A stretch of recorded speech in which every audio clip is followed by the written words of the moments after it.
Ahora sí. Muy buenas tardes. Mi nombre es Mariano Borinsky, yo soy presidente de la Cámara Federal de Casación Penal.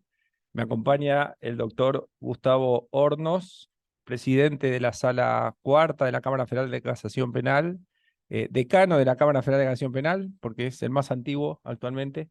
No es un tema de edad, es una cuestión de antigüedad. Y bueno, la verdad que estamos muy contentos de poder dar apertura a este evento. Creo que nos quedó chica la sala. Ayer lo discutimos, el martes, perdón, lo discutimos en Superintendencia. Y bueno, nos pareció una iniciativa muy buena que se está haciendo por primera vez acá en la Cámara Federal de Casación Penal.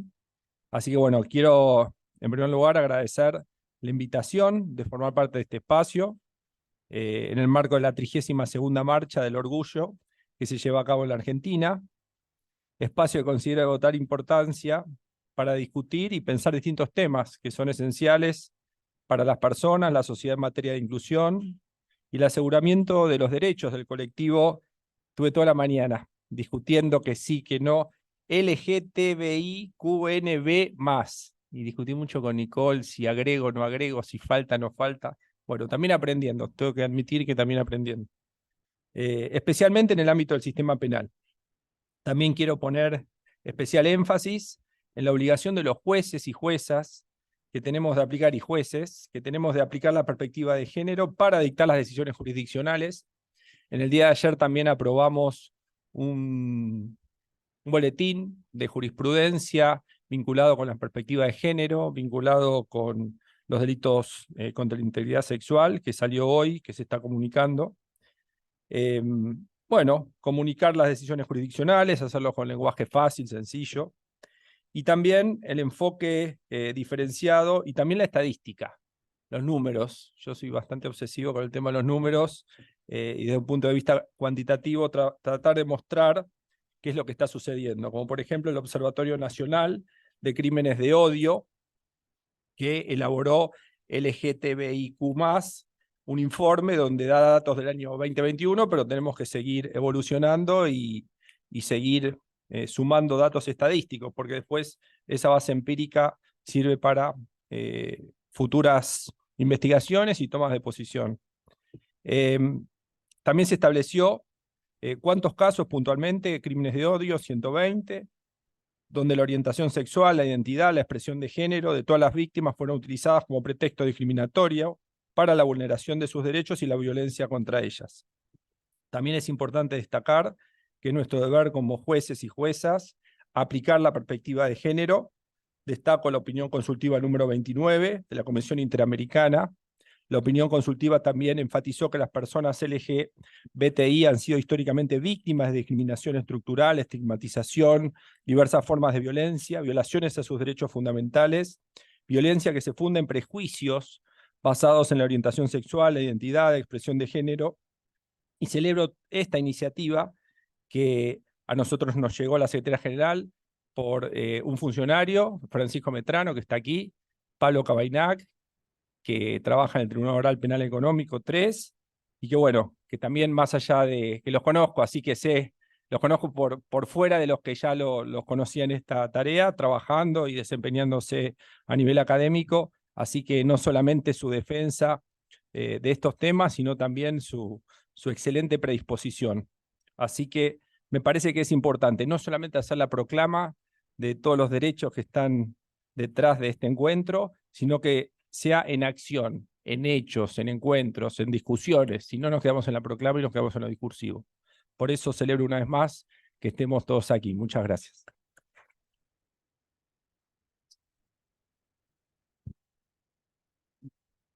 Doctor Gustavo Hornos, ¿quiere darnos algunas palabras?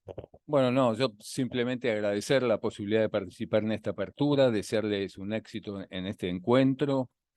Yo como juez creo en la Constitución, he jurado cumplir, hace cumplir, y creo en el ser humano. Creo que el núcleo del ser humano es su autorreferencialidad, que el núcleo del ser humano es su libertad, que el núcleo del ser humano es su dignidad. Así que por todo eso es que estamos aquí reunidos y por todo eso es lo que debemos luchar. Porque el derecho se dirige al estudio de las conductas humanas, más que al estudio de las leyes. El derecho se dirige al estudio del ser humano y de la sociedad para la vida en paz y para que cada uno pueda desarrollarse libremente según su propia autodecisión. Así que los saludo y los felicito. Gracias.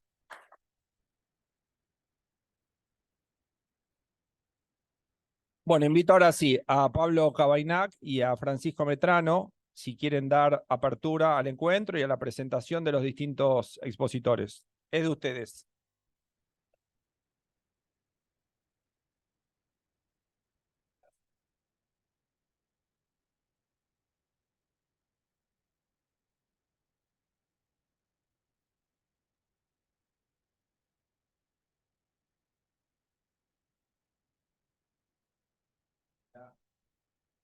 Hola, bueno, buenas tardes a todos. Muchas gracias por acercarse y comprometerse en esta primera iniciativa del Grupo Diversidad y Justicia.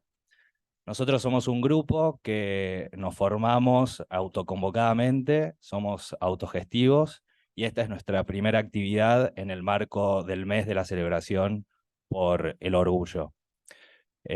Hace 32 años que estamos reclamando estos derechos que siempre están en cuestión y por eso nos parecía importante visibilizar esta interseccionalidad entre nuestras identidades y nuestro ámbito laboral. Primeramente, queríamos leer un comunicado que realizamos en forma conjunta con todo el grupo y con todos los integrantes, que voy a leer a continuación. El colectivo Diversidad y Justicia es un grupo de integrantes del sistema judicial que compartimos una orientación sexual, una identidad de género y una expresión de género minoritaria en el mundo laboral. Conscientes de esa realidad, decidimos comenzar este camino conjunto. Nos pensamos, nos buscamos, compartimos, nos juntamos y acá estamos. Somos un grupo de pertenencia diverso, con intenciones de visibilizar, discutir y pensar cuestiones que nos afecten o de las que conozcamos que lo hacen a miembros del colectivo, en las distintas maneras de vincularse con el Poder Judicial. También nos interesa reflexionar en torno a las prácticas que nos atañen para ponerlas en tensión y formular propuestas de cambio. Estamos dando nuestros primeros pasos, que no es poca cosa. Levantamos nuestras voces por un poder judicial y ministerios públicos justos, diversos, plurales e igualitarios, sin sujeciones ni sojuzgamientos por quienes somos o pretendemos ser. La jornada va a estar estructurada con 3 exposiciones que van a estar a cargo de Javier Teodoro Álvarez, presente, una videoconexión con Gonzalo Ábalos Pablos y con Lara Bertolini también presente. Es una jornada de muchas primeras veces, así que, bueno, empezamos. Fran. Solamente agradecer a todos y a todas por estar acá, en serio.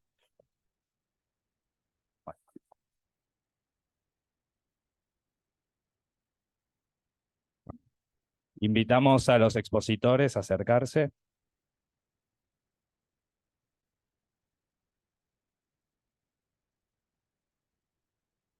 Hola, Lara. Bueno. Javier Teodoro Álvarez es máster en razonamiento probatorio por la Universidad di Girona y la Universidad di Génova. Máster en Derecho Penal egresado de la Escuela de Posgrado de la Universidad Torcuato Di Tella. Profesor de la Facultad de Derecho de la Universidad de Buenos Aires y de la Facultad de Derecho y Ciencias Políticas de la Universidad Abierta Interamericana. Profesor de posgrado en la Universidad Nacional de Avellaneda, en la Universidad Nacional de General Sarmiento y en la Universidad Nacional del Sur. Actualmente es secretario letrado de la Procuración General de la Nación. Su tema versa sobre la debida diligencia en la investigación de la violencia por prejuicio contra la comunidad LGBTIQ+, de acuerdo a los estándares del derecho internacional de los derechos humanos. Bienvenido. ¿Está prendido? Ahí está. Ahí, bien, gracias. Bueno, gracias Pablo por la presentación, muchas gracias a todas y a todos por haber venido hoy acá, perdón por la demora, pero está difícil llegar hoy con este día de lluvia a estos lugares tan lejanos para el resto de la humanidad. Bueno, primero agradecer a las autoridades de la Cámara Federal de Casación Penal que autorizaron este encuentro.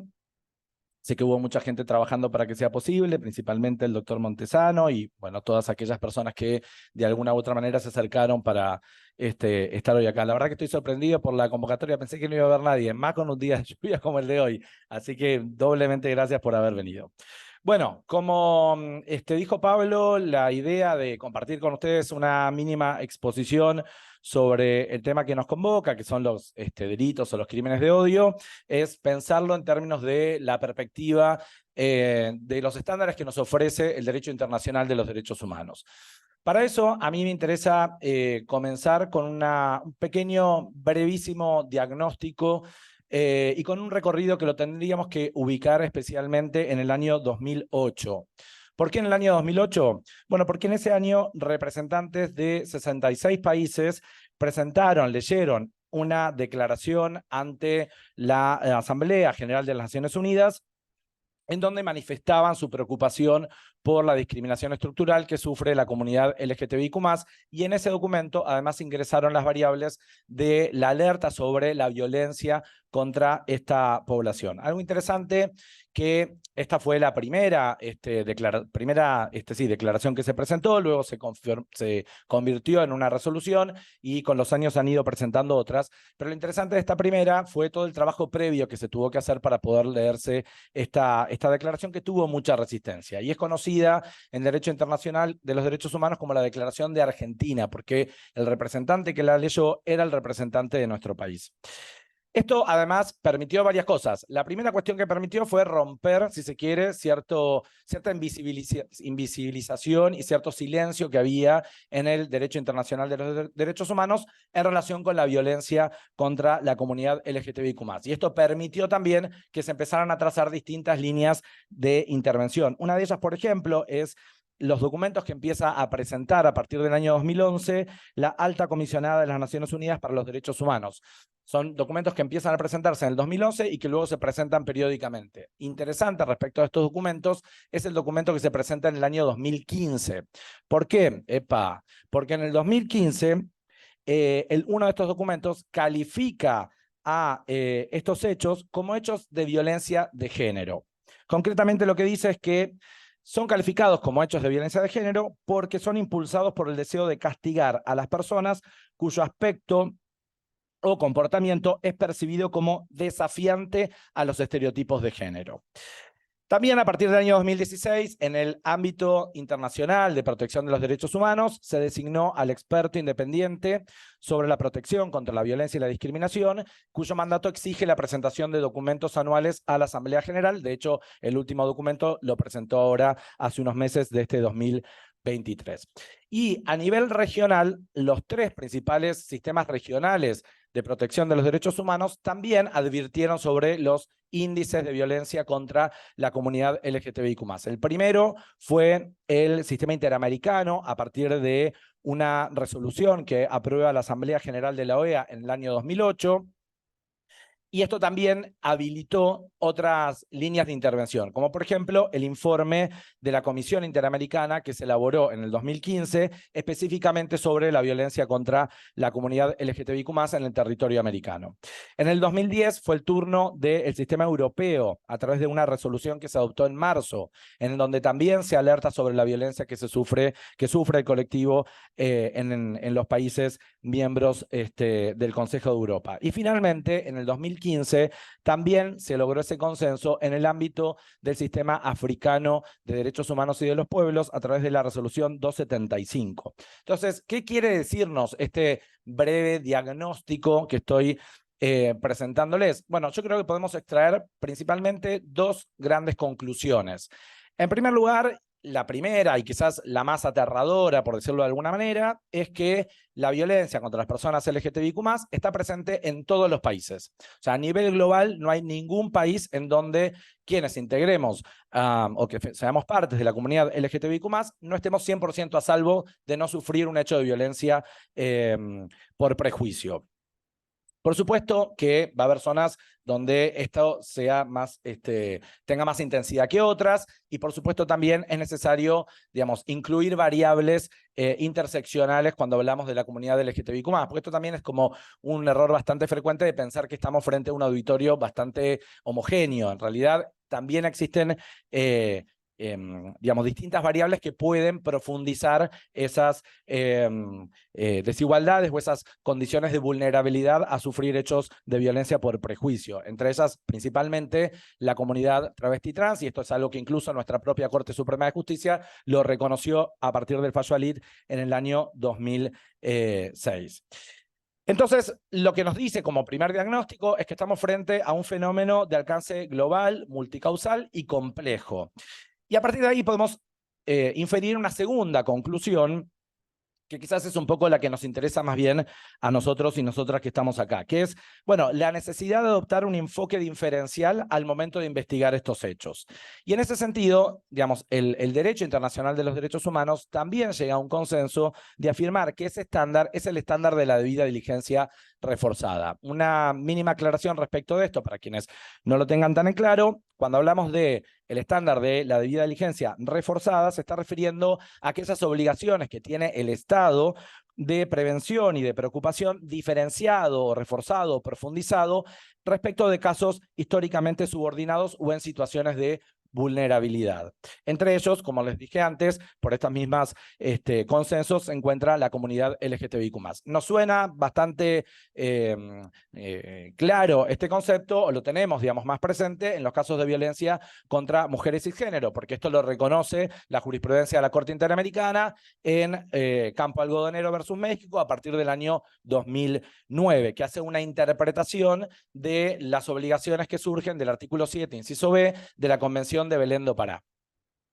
Sin embargo, lo interesante es cómo se construye, cómo se aplica este estándar también para la comunidad LGTBIQ+, sobre todo si nosotros advertimos una ausencia en el marco de los instrumentos de protección en materia de derechos humanos. Ustedes saben que son instrumentos que fueron aprobados a partir de mediados del siglo pasado, y ninguno de los principales instrumentos, ni la Convención Americana, ni la Declaración Universal de Derechos Humanos, ni tampoco la Carta Africana de Derechos Humanos, ni el Convenio Europeo, nombra o menciona a la orientación sexual o a la identidad de género como categorías protegidas. Esto se tuvo que construir a partir de la jurisprudencia de los distintos tribunales regionales en materia de derechos humanos. Y la aplicación de este estándar, la respuesta, digamos, es afirmativa, porque, como les decía, surge de distintas líneas de intervención del derecho internacional de los derechos humanos. En la Corte Interamericana lo encontramos a partir del fallo Vicky Hernández versus Honduras del año 2011, que cita a este informe que les mencionaba al principio del 2015 de la Alta Comisionada de las Naciones Unidas para los Derechos Humanos, también de las recomendaciones del Comité para la CEDAW, y también existe este mismo consenso en la jurisprudencia del Tribunal Europeo de Derechos Humanos. Particularmente lo hizo en dos sentencias, en el caso Indentova versus Georgia del año 2015 y Zabalik versus Croacia del 2016. Entonces, digamos, en este sentido está claro, digamos, que existe este consenso de aplicar frente a los hechos de violencia contra la comunidad LGTBIQ+, el estándar de la debida diligencia reforzada para la investigación efectiva de estos hechos por prejuicio. Ahora, la pregunta que se impone en relación con esto es, bueno, ¿qué significa en términos prácticos aplicar la debida diligencia reforzada frente a estos hechos? Porque, como les dije, bueno, respecto de los casos de violencia contra mujeres y género, la jurisprudencia de la Corte Interamericana nos ha ofrecido distintos lineamientos, y de mayor o menor medida lo tenemos bastante claro. Ahora, quizás no es tan claro respecto de cómo aplicamos este estándar para los casos de violencia contra la comunidad LGTBIQ+. Para hacerlo de una manera más bien didáctica, y ya ahí también redondeando mi exposición porque sé que tengo poco tiempo, les quiero presentar al menos 6 lineamientos o 6 orientaciones básicas. Por supuesto que hay muchas más, pero estas 6 son las que me parecen como las más gráficas, que incluso nos pueden servir para nuestro quehacer cotidiano. El primero tiene que ver con la elaboración de la teoría del caso. Es importante destacar que la Corte Interamericana menciona que frente a un hecho doloso por prejuicio contra un integrante de la comunidad LGTBIQ+, la primera hipótesis, eso no significa que sea la única ni la excluyente, pero sí la primera hipótesis a analizar tiene que ser la del crimen de odio. Esto lo dijo de manera concreta a partir de la opinión consultiva 2417. ¿Y por qué dijo esto la Corte Interamericana? Bueno, en principio, por esto que mencionábamos antes, ¿no? De esta violencia estructural que provoca, que genera, que se encuentre esta población en un grado mayor de vulnerabilidad a sufrir estos hechos. En particular dijo que los discursos discriminatorios y en consiguiente actitudes que respondan a ellos acaban generando homofobia, lesbofobia, transfobia que impulsan los crímenes de odio. Con lo cual, dice, estamos siempre frente a una situación de riesgo previsible y por lo tanto evitable. Esta primera definición que marca la Corte Interamericana la aplica de manera concreta en un caso contencioso que es en Azul Rojas Marín versus Perú. Ahí, además, la Corte Interamericana caracteriza este tipo de hechos como el efecto o el fin simbólico que tienen al momento de tratar de comunicar un mensaje de exclusión o de subordinación a toda la comunidad a la cual pertenece la propia víctima, ¿no? Es una idea de un crimen que marca un mensaje más allá del prejuicio concreto que sufre la víctima en particular. Y esto lo vuelve a reiterar como ya estándar consolidado en Vicky Hernández versus Honduras. Entonces, lo primero que nos señala el estándar de la debida diligencia reforzada en términos de llevar adelante investigaciones efectivas es siempre tener sobre el horizonte en la construcción de la teoría del caso, el crimen de odio.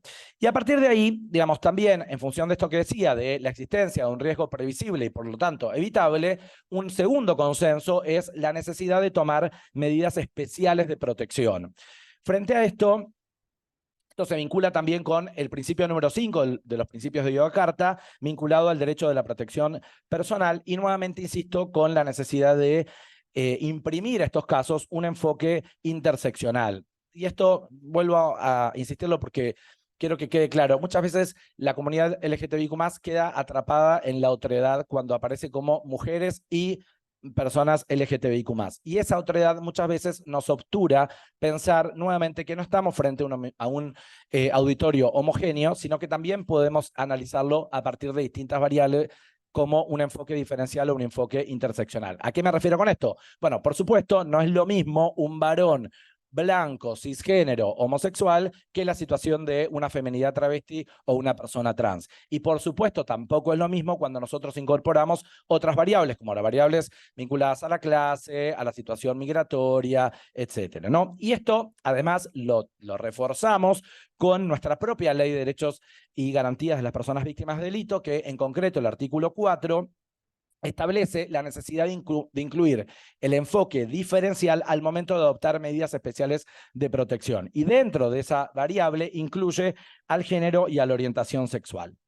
Como tercer punto de acuerdo, algo que también me parece interesante compartir con ustedes, tiene que ver con, bueno, ¿cómo llevamos adelante esa entrevista que tenemos con una víctima que pertenece a la comunidad LGTBIQ+, o a un testigo que pertenece a esta comunidad? Y algo que es un uso bastante frecuente en nuestro quehacer cotidiano es abordar esa entrevista desde una perspectiva heteronormativa, es decir, asumir que la regla es la heterosexualidad y por lo tanto conducir esa entrevista presumiendo la heterosexualidad de quien me estoy entrevistando. Y por supuesto que esto tiene un impacto negativo. Probablemente esa persona retenga información, no se sienta cómoda o no quiera participar directamente del acto procesal que se trate. Entonces, es importante advertir esta cuestión y evitar, digamos, el abordaje heteronormativo frente a este tipo de intervenciones.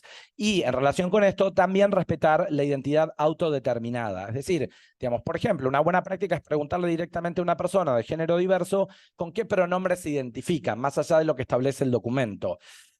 Y vinculado a estas cuestiones, también algo que me parece importante remarcar es el derecho a la confidencialidad. ¿Por qué les digo esto? Bueno, porque a veces hay cierta confusión con la visibilidad de la orientación sexual y la identidad de género. Como les dije, esta es una variable que enfrenta a las personas de la comunidad LGTBIQ+ a situaciones de mayor vulnerabilidad a sufrir hechos de violencia por prejuicio. Y esto, insisto, está presente en todos los países del mundo. Entonces, por esta razón, es muy probable que muchas personas sean visibles en un determinado ámbito y no lo sean respecto de otro. Con lo cual, no asumir que porque una persona es visible respecto de su ámbito social, automáticamente va a ser visible su orientación sexual en sus amigos, en su grupo de trabajo o lo que fuese. Y en esto nuevamente respecto del respeto a el nombre social de las personas de género diverso. Y nuevamente esto que estoy mencionando no se trata solamente de, bueno, ser empáticos o ser buenas personas o, digamos, llevar adelante una tarea más amigable. Esto es una obligación convencional que nos lo impone directamente la Corte Interamericana de Derechos Humanos. De hecho, hay un informe de la Comisión Interamericana del año 2020 sobre el acceso a los DESCA de las personas de género diverso, que en concreto establece que el no respetar el género, el nombre social de la persona inhibe muchas veces a estas personas de participar en oficinas públicas y demás instituciones. Y esto tiene también un impacto en la debida diligencia reforzada, porque, por ejemplo, en el caso Vicky Hernández versus Honduras, la Corte Interamericana denunció que las autoridades locales no habían respetado el nombre autodeterminado de la víctima, la habían siempre identificado con su nombre asignado al nacer, y esto obturó poder visibilizar la violencia estructural que sufría y de la cual había sido producto su transfemicidio. Y por supuesto, a riesgo de caer en la obviedad, pero que me parece importante remarcarlo, esto no se cumple si nosotros utilizamos el I/O o se llama Juan, pero dice llamarse María, o alias María o similares. Digamos, no. En ese sentido, es necesario cuidar, se trata además de prácticas que son violentas y contrarias al derecho a la identidad. Y en relación con esto, una cuarta derivación es el cuidado con el uso del lenguaje. Nuestro lenguaje también es un lenguaje heteronormado y principalmente binario. En ese sentido, por ejemplo, algo que me pareció curioso y que me interesaba compartir con ustedes respecto a prácticas judiciales que no cumplen con el estándar de la debida diligencia reforzada, es lo que dijo la Corte Interamericana en Azul Rojas Marín versus Perú. Ahí, por ejemplo, y trajo un buen ejemplo a la mesa, fue que la justicia local había utilizado expresiones como sexo contra natura para referirse a las prácticas de sexo anal. Y en concreto, lo que dijo la Corte Interamericana fue que la utilización de estos términos estigmatiza a quienes realizan este tipo de actos sexuales, tildándolos de anormales por no ajustarse a las reglas sociales heteronormativas. Entonces, fíjese que hasta mínimos detalles respecto del uso del lenguaje afectan el estándar de la debida diligencia reforzada y colocan al Estado argentino a una violación convencional en la comunidad internacional. Bueno, ya para ir terminando, uno de los últimos puntos es la exclusión de la prueba por prejuiciosa, algo que es bastante frecuente en el trámite de las causas por violencia por prejuicio, es que las defensas presenten contraindicios de ese prejuicio. Por ejemplo, mencionar, no, bueno, pero mi asistido tiene una hermana que es lesbiana, su mejor amigo es gay. Entonces, bueno, este tipo de contraindicios no aportan ningún valor epistémico para la toma de la decisión, ni son útiles para desbaratar la propia acusación. Porque en los delitos de odio, y sobre esto Lara después va seguramente a hacer alguna referencia, el problema no es que la persona odie a toda la comunidad LGTBIQ+, sino que presente una aversión a la orientación sexual o la identidad de género que le haya provocado la comisión de ese delito en concreto. Entonces, en ese sentido, lo que es relevante, lo que nos exige el derecho internacional de los derechos humanos es la prueba de contexto.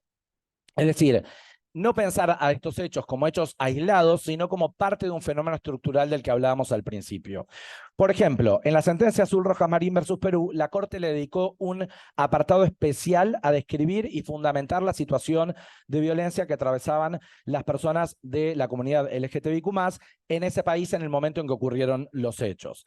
Y eso le permitió, digamos, a la Corte establecer que el hecho no era un hecho aislado, sino que era consecuencia de este fenómeno estructural, como les decía antes. Lo mismo hizo el Tribunal Europeo de Derechos Humanos en Indetova versus Georgia, que les mencionaba antes. También utilizó estudios para graficar la situación de violencia estructural que sufría la población en ese país. Por eso es importante el registro de índices estadísticos sobre la violencia contra la comunidad LGTBIQ+, cosa que la Corte Suprema ha empezado a hacer a darle un apartado especial para el registro de los travesticidios y los transfemicidios, y lo mismo, por ejemplo, la UFEM en sus distintos informes. Pero también es necesario reforzar estas estadísticas respecto de las otras identidades que forman parte de la comunidad LGTBIQ+, que hasta el momento son llevadas a cabo por organizaciones. Por ejemplo, la CHA históricamente lleva registros sobre crímenes de odio contra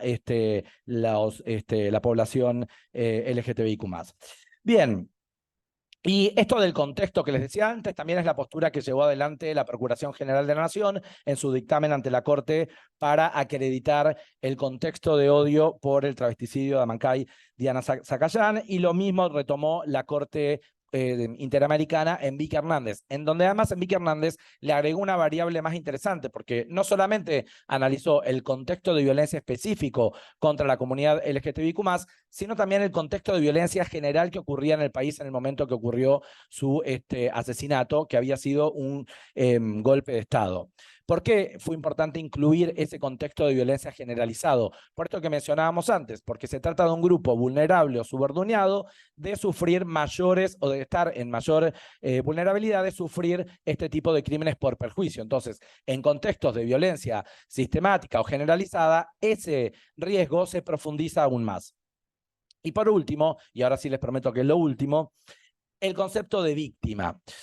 Y esto me parece importante remarcarlo. A ver, ustedes saben que el artículo 2 de la Ley de Derechos y Garantías de las Personas Víctimas de Delito nos da dos universos de víctimas. La víctima directa, que es la que sufre directamente el hecho, y por otro lado, un conjunto de víctimas indirectas, que se ubica al cónyuge, a los padres, a la familia, es decir, aquellas personas que están unidas por vínculo, ya sea familiar, o sea, vínculo sanguíneo, o por vínculo legal como el matrimonio. Ahora, esto puede ser problemático cuando nosotros lo trasladamos a la comunidad LGTBIQ+.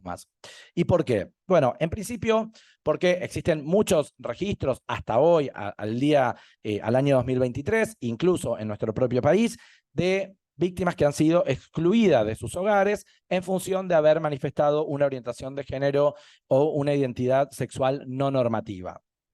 Y en ese sentido se han construido otros lazos familiares que tienen que ver más que nada con familias u otros grupos de pertenencia, con amigos, amistades u otros grupos de pertenencias. Les cuento además que esto es lamentablemente bastante frecuente. Una experiencia que me dio todas las intervenciones que he tenido en casos de delitos por prejuicio, todas, el 100%, lo que más me llama la atención y lo que más me conmueve es que principalmente los primeros que se acercan a la dependencia judicial, los primeros que se acercan a preguntar por la causa, los que se organizan, los que tratan de darle visibilidad al hecho, suelen ser las amistades. Tenemos un montón de casos, no quiero mencionar ninguno, pero si quieren uno muy presente es la desaparición de Tehuel. Fueron sus amistades las primeras que fueron a manifestar la existencia de este hecho. Y bueno, incluso ahora, hace unos días atrás, ocurrió un crimen aparentemente por prejuicio. Quiero ser cuidadoso en ese sentido. Digamos que hoy salió una nota en un diario respecto de este hecho y nuevamente son las amistades las que llevan adelante. Entonces, digamos, esto también no es solamente una buena predisposición o ser un poco más asertivo o empático en el momento de la administración de justicia. Surge también de consensos internacionales. Por ejemplo, el principio 24 de los principios de Yogyakarta habla de la posibilidad de armar vínculos familiares más allá de los que son definidos por descendencia o por matrimonio. O incluso el artículo 25 de las reglas de Santiago sobre protección de víctimas y testigos, que forman parte de estos consensos soft law que surgen y que son de aplicabilidad para los ministerios públicos fiscales, que en su versión actualizada incluye consensos respecto de directrices especiales para la atención de víctimas pertenecientes a la comunidad LGTBIQ+.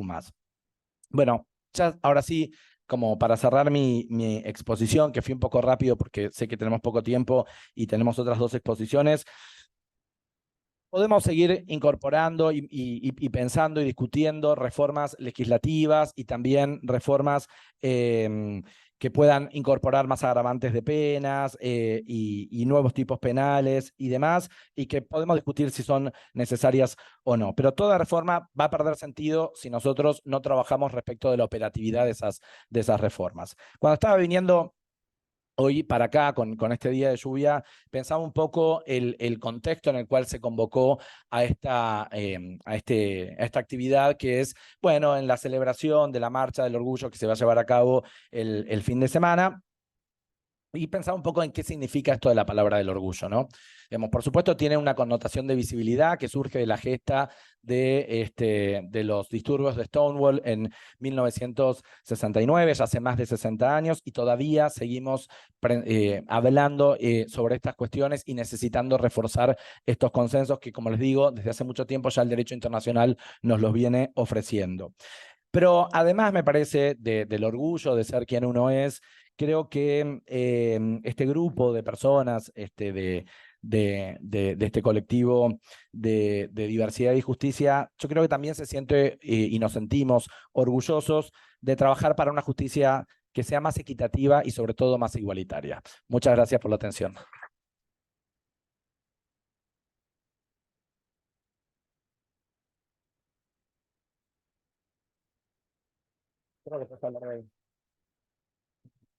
Bueno, muchas gracias, Javier.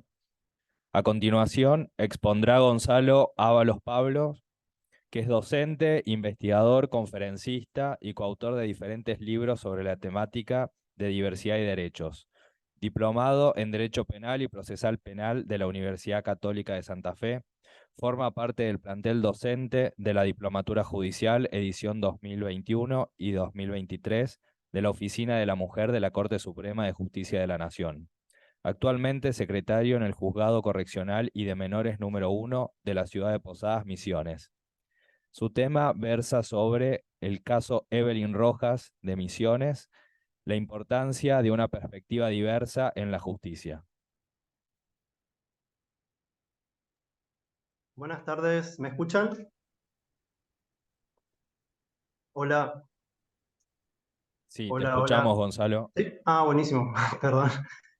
No sé si me ven, tengo activada mi cámara, pero no, por lo menos yo no me veo. No, no te estamos viendo, pero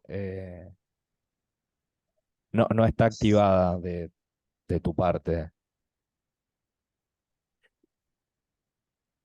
¿Sí? La verdad que no sé cómo, qué tengo que tocar, perdón. Salvo, Igual, bueno, salvo que sea en una voz en para off.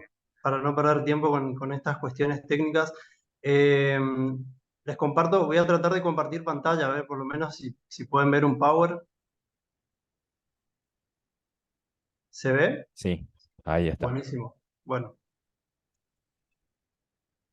qué lástima porque quería, quería saludarles, pero bueno, aprovecho igual para saludarles, para saludarle a Javier, para saludarle a Lara, para saludarte a vos, Pablo, y también a todo el equipo de Diversidad y Justicia. Estoy muy feliz de formar parte, muy feliz de este primer de muchos eventos. Eh, y bueno, la parte que me toca a mí es un poco hablar del caso de Evelyn Rojas, un caso que ocurrió acá en la ciudad de Posadas en el año 2016 y de cómo, si bien no fue el primer travesticidio que ocurrió en la provincia, sí fue el primer fallo que tuvo una sentencia con el 80 inciso 4, ¿no es cierto? Entonces es súper importante la perspectiva de diversidad sexual que tuvo la justicia a la hora de abordar este caso, ¿no es cierto? Y bueno, yo defino, digamos, ¿no? la perspectiva en diversidad sexual como una matriz de análisis un poco más superadora o más amplia que la perspectiva de género, porque permite entender esta desigualdad, ¿no es cierto?, que opera más allá del binarismo de varón y mujer y que abarca múltiples tipos y modalidades de violencia hacia las personas cuya sexualidad no se ajusta a los parámetros que el patriarcado nos exige, ¿no es cierto?, como sistema de poder. Y bueno, como les decía, Evelyn formaba parte de las disidencias, Era una mujer trans con 26 años de edad de la ciudad de Posadas, que un 27 de octubre del año 2016 fue agredida tan brutalmente, con una magnitud que le produjo la muerte por fractura de cráneo. Pero además de ser un homicidio hacia una persona trans, tenía algunas características especiales, como que, por ejemplo, su asesino le cortó el pelo, ¿sí? Ella se caracterizaba por tener un cabello muy largo, fue muy violento y brutal, la arrastró durante varios metros, la arrojó en una fosa. Este crimen se cometió en una ex estación de servicios abandonada, que en una parte tenía una especie de taller en donde se hacían los boxes, digamos, de los autos, y tenía una fosa en donde se metía, digamos, el mecánico. Ahí aparece ella tirada, muerta, e incluso con su genitalidad expuesta, porque le faltaba, digamos, la parte de abajo de su ropa. A raíz de este crimen, que fue muy conmocionante para toda la sociedad posadeña, pero sobre todo para la comunidad LGBT,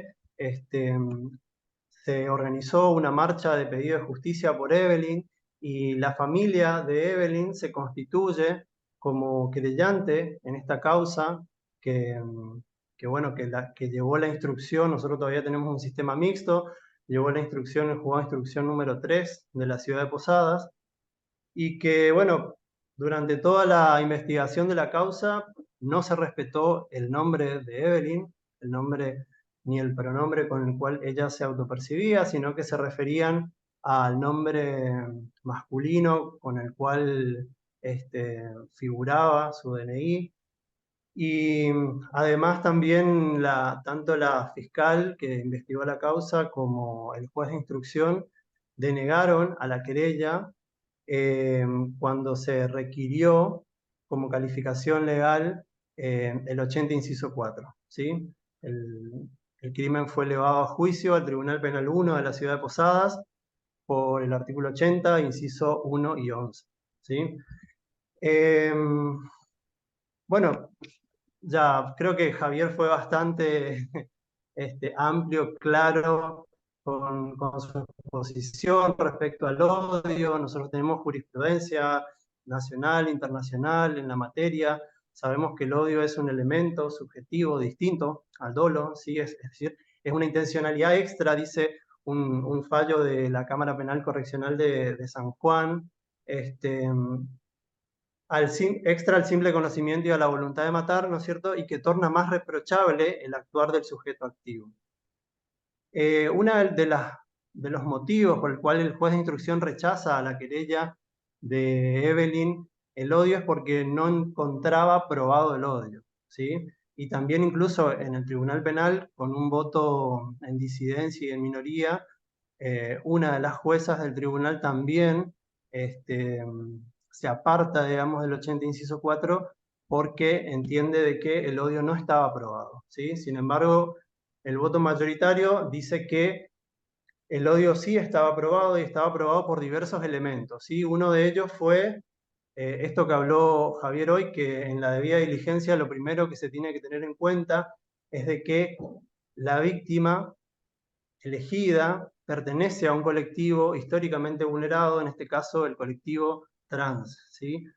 Justamente un año antes de la muerte de Evelyn, el IPEC, que es el Instituto Provincial de Estadística y Censo de la provincia de Misiones, redactó un informe que se llamaba Conociendo a la población trans, en donde decía que las personas trans se encuentran expuestas a altos índices de vulnerabilidad, sufriendo la exclusión del hogar a edades muy tempranas, sufriendo bullying en los espacios educativos que impactan en altos índices de deserción escolar, sufriendo estigma y prejuicio social, falta de acceso a la salud, falta de un trabajo digno, etc. Así que todo esto, el informe está publicado en la página, es de acceso público.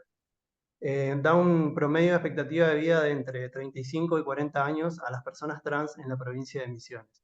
También sabemos que a nivel país existen otros informes, como Cumbia, Copete y Lágrimas, hay informes del INDEC también, hay informes, bueno, ahora se hizo hace poco un nuevo censo, seguramente vamos a tener Pronto Informes, también tenemos el Observatorio Nacional de Crímenes de Odio, ¿sí? Pero bueno, en el fallo cita justamente el informe del IPEC porque era un caso de Misiones y el informe lo hizo un instituto provincial. Otra de las pruebas que dice la sentencia es que quedaron acreditados los insultos por parte del agresor que indicaban un prejuicio, ¿no es cierto?, un odio contra la víctima, así como a personas del colectivo trans puntualmente, ¿sí? Se refería, muchos de los testigos dijeron que siempre se refería a Evelyn como puto sucio, trolo de mierda, le decía, ¿qué te haces la mujer si sos un hombre? ¿Sí? Y también él era particularmente violento con otras compañeras trans de Evelyn, ¿sí? Que trabajaban con ella, y sin embargo, Evelyn ejercía el trabajo sexual y sin embargo compartía, digamos, el espacio con otras mujeres cis a las cuales esta persona nunca les agredió, solamente les agredía a las chicas trans, ¿sí? Y ni siquiera le agredió a la madre de Evelyn, que muchas veces intervino cuando él la golpeaba o cuando ella lo descubría golpeándola. Automáticamente cuando la señora intervenía, él paraba, ¿no es cierto? Y a ella no le hacía nada. Y ella le decía, pegame a mí en vez de a ella. Y sin embargo, él jamás fue violento físicamente, por lo menos, con mujeres cis, ¿sí? Después otra prueba del odio que recalca la sentencia es que habían muchas acciones previas de hostigamiento, ¿sí? No fue solamente un hecho aislado, el homicidio de Evelyn, sino que fue el acto corolario que puso fin a una seguilla de violencias contra ellas, físicas, psicológicas, económicas, ¿sí? Desde el momento que se conocieron, inclusive fueron a declarar varios médicos o personal de salud que la habían atendido a Evelyn en distintas oportunidades cuando ella ingresaba al hospital con moretones, con golpes. En una oportunidad ella ingresa al hospital con una crisis de convulsiones la historia clínica establece que fueron producto de un fuerte golpe en la cabeza que le había provocado él en una pelea. Después también varias testimoniales de familiares y amigas de Evelyn contaron que a raíz de que ella lo conoció a él, él comenzó a alejarle a ella de ese círculo de amistades, de confianza, ¿sí? La aisló básicamente de cualquier persona que le pueda brindar ayuda y cuando las personas le aconsejaban también de que le dejen, de que era una persona muy violenta, de que era una persona que no le convenía en su vida, ella se alejaba. Incluso Evelyn vivía en un departamento en el fondo de su casa, o sea, de su casa familiar, de su madre. Tenía todas sus cosas, tenía su cocina, su cama, su televisor. Cuando esta persona aparece en la vida de Evelyn, eh, y se va a vivir con ella y comienzan los golpes, las peleas, los gritos y la familia comienza a intervenir, ella deja la casa justamente para evitar que las personas se metan en esa relación violenta y tóxica, si quiere, con esta persona, ¿no?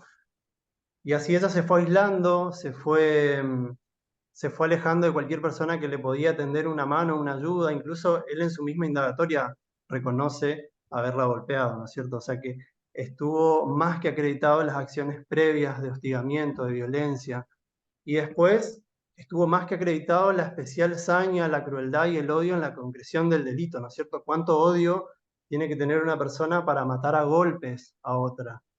Tanto médicos, peritos como policías que declararon en el juicio, muchos con trayectorias con antigüedad, digamos, en escenas de crímenes, recordaban 6 años después del hecho que este fue uno de los casos más atroces que tuvieron que presenciar y que todavía podían recordar claramente las imágenes de la escena del crimen, ¿no? Preguntado a uno de los médicos, peritos, por qué había presencia de materia fecal en el cuerpo, dijo que era signos de agonía. Preguntados por qué había marcas de tipo imprenta, explicaban de que las marcas de tipo imprenta son cuando la persona ensangrentada, digamos, impacta con un elemento contra una pared y deja impreso, deja marcada la cara o partes del cuerpo de la persona. Bueno, habían cortes de cabello, ¿no? Todos sabían que Evelyn era una mujer que se cuidaba mucho su pelo, que tenía un pelo hasta la cintura, que le encantaba plancharse, hacerse rulos, teñirse de distintos colores, era como su marca personal y sin embargo él le corta el cabello. Nadie necesita cortarle el pelo a una persona para matarla, ¿sí? Claramente no es un elemento del homicidio, sino que es un claro elemento y una prueba del odio, ¿sí?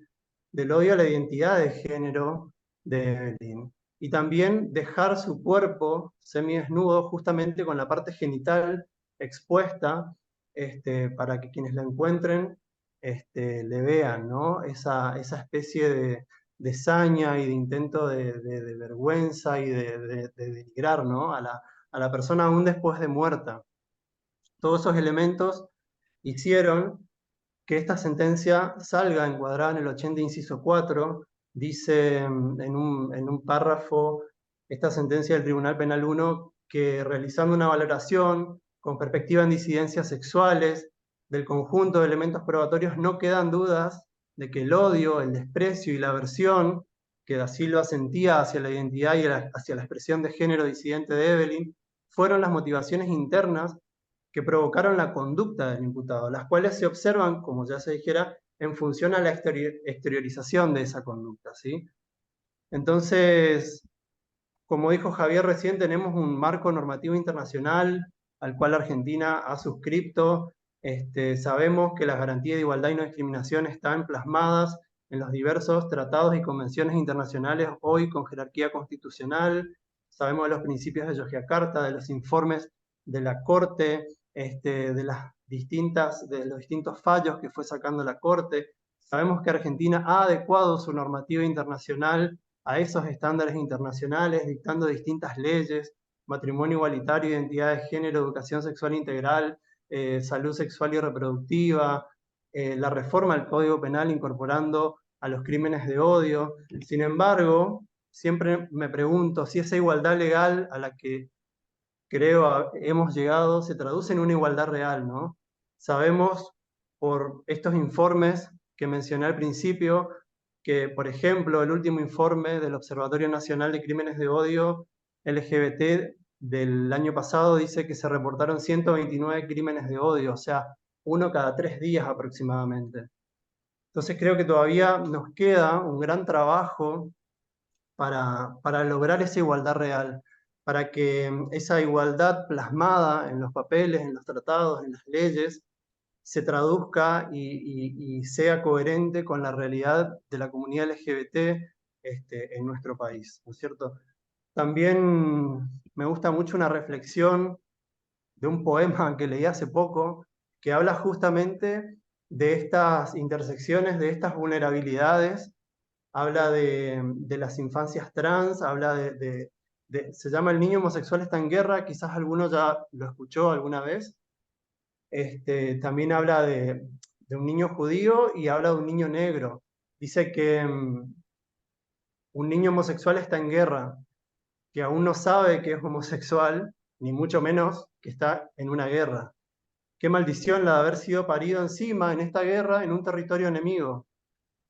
¿Por qué dice esto? Porque un niño judío sufre la estupidez del mundo, vuelve a su casa, le cuenta a sus padres judíos y sus padres le dicen, estúpido es el mundo y no él. Le dan una lista de valores, le cuentan de la noche que tuvieron que salir corriendo y el pan no levó y entiende un niño judío que no está solo en el mundo.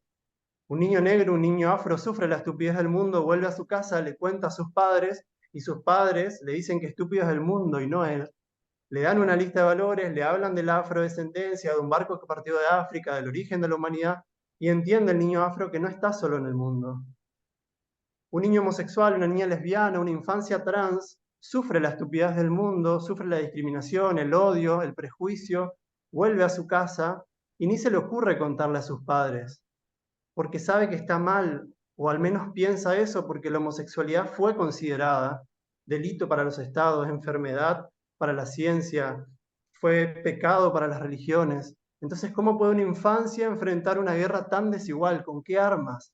¿Dónde están los adultos y las adultas que lo abracen y le digan que estúpido es el mundo y no él? Muchas gracias. Espero haber sido breve. Eh, Espero que se haya transmitido el mensaje de este fallo. Nuevamente agradecer a Javier, a Lara, a Pablo y a todas las personas que hicieron posible este encuentro. No entiendo por qué no se ve la cámara. La verdad que quería saludarles, pero bueno, perdón por ese inconveniente técnico. Bueno, tapamos tus saludos con fuertes aplausos y mucha emoción. Así que, bueno, te agradecemos y vamos a continuar con la exposición de Lara Bertolini, que es conferencista, escritora, consultora en derechos identitarios, diplomada en salud sexual y reproductiva con visión de derechos humanos de la Universidad Nacional de San Martín, Escuela Interdisciplinaria de Altos Estudios Sociales, docente de posgrado en la carrera de abogacía de la Universidad Nacional de General Sarmiento, autora del libro Soberanía Travesti, una identidad argentina sobre estudios de géneros e identidades travestis, transgéneros y transexuales. Integrantes del equipo interdisciplinario contra la violencia de género en la Universidad de Avellaneda y actualmente se desempeña en la Procuración General de la Nación.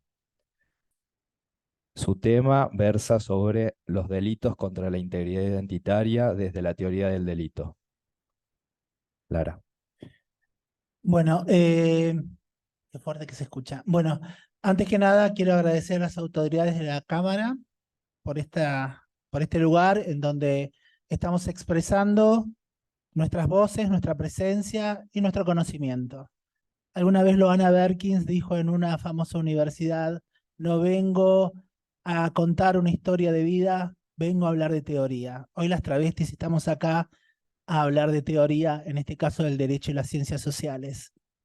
En esta exposición voy a hablar sobre un tema que quiero compartir, que venimos trabajando con muchos compañeros, compañeras de la comunidad, respecto del abordaje de aquellos hechos delictivos que tienen como víctima o que los participan las personas travestis, transgéneros, transexuales, y tenemos que pensar una cuestión muy sencilla. ¿Cómo podemos analizar estrategias respecto del paradigma que presenta la Ley de Identidad de Género? Es importante recordar que la Ley de Identidad de Género presenta una fractura paradigmática donde desde las cuestiones de pactos, tratados internacionales y el compromiso de los estados, sus órganos administrativos, normas y leyes deben respetar, en este caso, la identidad de género. Y aquí podemos ver el quiebre de la concepción jurídica del derecho moderno, en cual se impone la lógica binaria, varón-mujer, en sus documentos sexo femenino-masculino y otra identidad desde lo sexual. En el caso del derecho penal tenemos que pensar que el ingreso de las identidades de género y las multiplicidades identitarias por fuera de este binarismo provocó lo que podemos entender como lagunas jurídicas, dado que en algunas disposiciones se hacen exigibles los términos varón y mujer, lo cual es excluyente. Entonces aparecen nuevos problemas, dado que al aparecer nuevos partícipes sociales con nuevas problemáticas estructurales, hace necesario pensar dónde están esas construcciones y concepciones de metodología o norma aplicativa respecto de la situación jurídica de estas identidades, de las multiplicidades identitarias. Entonces, ¿qué sucede? Las lógicas que se imponen son las lógicas biologicistas binarias. Dado que las perspectivas tradicionales expulsan el entendimiento de otras realidades sociales e identitarias y sus problemáticas estructurales, que si bien son conocidas por la población, son conocidas consuetudinariamente, no son reflejadas en el marco teórico legal. Y hay dos casos que voy a presentar que me parecen paradigmáticos, son bastante contundentes como para poder vislumbrar y empezar a pensar ciertas cuestiones. El primer caso que ya habló Javier es el caso del travesticidio de Amancay Diana Zacayán, que fue el asesinato de Diana, una reconocida defensora de los derechos humanos, que fue asesinada. Se condenó al acusado a prisión perpetua por prisión agravada por la violencia de género y el odio a la identidad de género, en una sentencia que en el pedido de la acusación se dio lugar a calificar al hecho como travesticidio. Sabemos que el travesticidio es un término normativo, pero identifica el crimen de odio contra una identidad que es parte de la comunidad travesti, transgénero, transexual. Y acá el problema que surge es en el término del artículo 80, inciso 4 del Código Penal, donde amplía la respuesta punitiva no por quién fue la víctima, sino por las motivaciones de la gente. Vale decir que si la gente mata a otra persona con odio a la comunidad travesti, acá damos un ejemplo, pero da muerte a una mujer cis que estaba acompañando, por ejemplo, la marcha del orgullo o la marcha de los travesticidios, también se aplica la misma figura, aunque la víctima sea cis. Tal como está redactado el código hoy, no importa si la víctima es travesti, transgénero o transexual, sino lo que importa es lo que motiva al sujeto activo. Entonces, a diferencia de lo que ocurre con el artículo 80, inciso 4, donde la pena se agrava por el hecho de que la víctima sea mujer y su muerte se enmarca en la violencia de género. Entonces, el artículo 80, inciso 4, no agrava la pena por quién sea la víctima, sino por lo que motiva a la gente. Y acá hay una diferenciación importante, porque esta calificación queda sujeta a la motivación del agresor, y esto podría provocar la invisibilidad identitaria de la víctima. Por eso creo, y debemos empezar a pensar y comenzar a hablar de los crímenes identitarios. Sin embargo, acá tenemos otro problema más, que en la Argentina todavía no existe un registro identitario en nuestro sistema legal. Si bien la ley de identidad de género habla justamente de los géneros, de las autopercepciones, en ese momento yo prefiero decir autodeterminaciones o determinaciones identitarias, solo tenemos 3 marcos existentes hasta ahora: el sexo femenino, masculino o la letra X, que la letra X es la no identidad en realidad, y sujeta a un montón de identidades del colectivo LGTBI obligadamente a esa concepción de la letra X. Entonces, sabemos que este marco de construcción legal queda supeditado a la construcción legal binaria. Entonces puede haber falencias en la operatividad jurídica, dado que no tenemos un marco metodológico de estudio, o tampoco tenemos conocimiento jurídico de cómo aplicar normas jurídicas binarias a personas que están por fuera de ese binarismo dentro de los sistemas legales. Entonces es importante reflexionar sobre la idea del delito de ser identitario. Entonces tenemos que comprender cómo podemos entender el delito de ser identitario si no pensamos la dimensión identitaria. Y la dimensión identitaria es nada más ni nada menos que la sumatoria de la interseccionalidad de los géneros y la transversalidad de los componentes específicos que permiten determinar con mayor taxatividad las situaciones de inequidad. Entonces, tenemos que reformular los códigos del sistema jurídico, dado que al haber nuevos partícipes sociales, se encuentran exomarginalizados de la realidad jurídica, validada desde la identidad sexual como única. Entonces tenemos que comprender que toda realidad identitaria también posee un marco social de conflicto, el cual se debe dirimir en el territorio en cuestión, no siendo posible que otros ámbitos judiciales, a mi entender, se apoderen de la problemática real cuando la situación de conflicto se produce en un marco social determinado, en un lugar específico, en una historia cultural y territorial arraigada.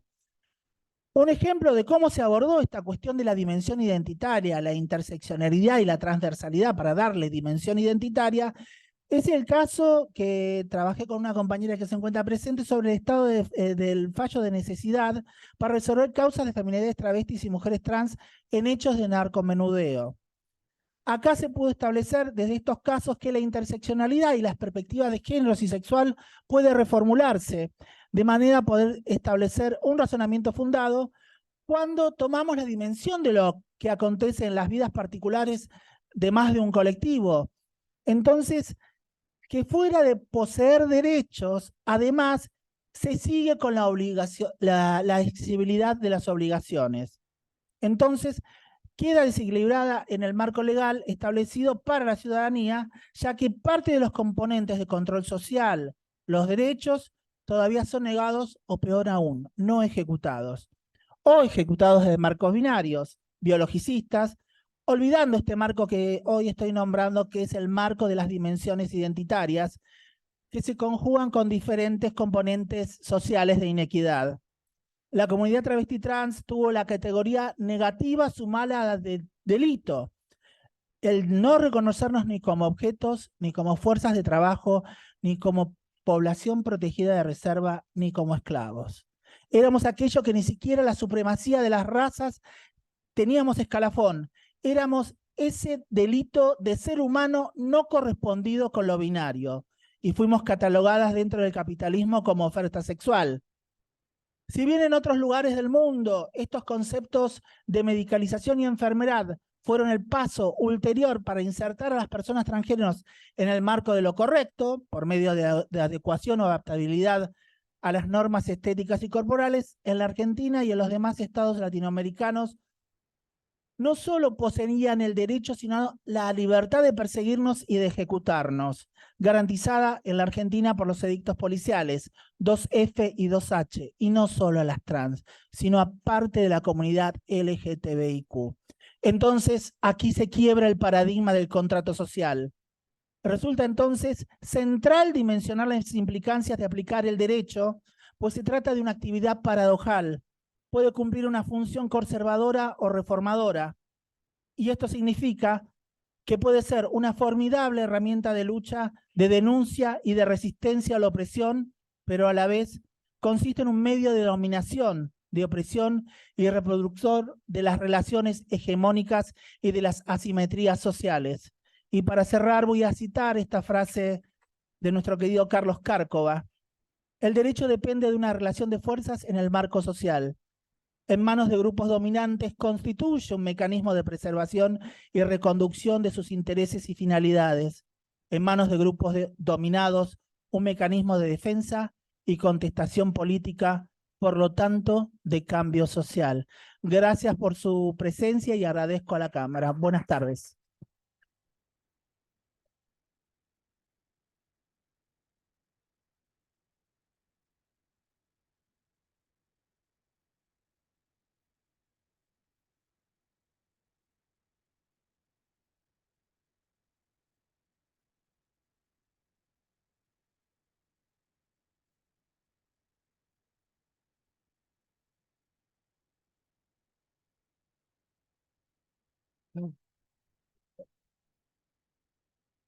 Bueno, voy a leer un saludo que nos envía Inadi. Estimados organizadores del primer encuentro por la Marcha del Orgullo a cargo del Grupo Diversidad y Justicia, reciban un cordial saludo. Habiendo tomado conocimiento del encuentro, queremos hacerles llegar nuestro apoyo a dicha actividad. Compromisos previos no nos permiten acompañarlos de manera presencial. Celebramos esta iniciativa tan valiosa que pone en agenda un tema de gran relevancia para la población LGBT y más. Y consideramos sumamente importante para prevenir los discursos de odio, desnaturalizar y desconstruir los estereotipos y prejuicios que están en la base de este tipo de manifestaciones. Saludamos atentamente Greta Pena, interventora del Instituto Nacional contra la Discriminación, la Xenofobia y el Racismo. Queremos agradecer finalmente a las autoridades de la Cámara Federal de Casación Penal que hicieron posible la realización de esta actividad de concientización sobre los derechos humanos de las diversidades y disidencias. Remarcamos la importancia actual que reviste la erradicación de los discursos de odio de todo tipo para una convivencia social plural, pacífica y democrática en el Estado de Derecho. Agradecemos también a los expositores, colaboradores, organizadores y a todo el público aquí presente por el compromiso y acompañamiento en esta jornada inédita para el colectivo LGBTIQ+, y para toda la justicia. A todos ustedes, muchas gracias, Grupo Diversidad y Justicia. Bueno.